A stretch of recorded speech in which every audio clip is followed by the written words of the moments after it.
Hello everybody and welcome. In this video I'm going to show you how to enable or disable Playtime boost for your speaker JBL Boombox 4.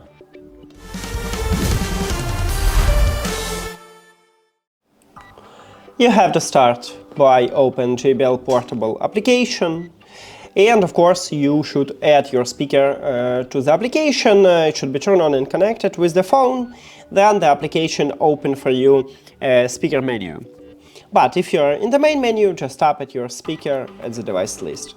Then scroll down just a bit, and right here we have Playtime boost.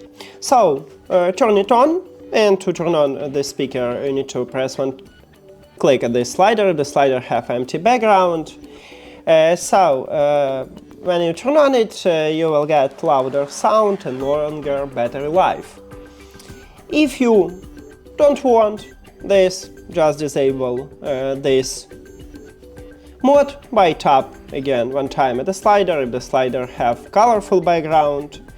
And now you'll have original audio quality but without power saving.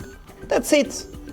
Thank you for watching this video. If you found it helpful, please consider subscribing to the channel and leave the like on the video. See you later!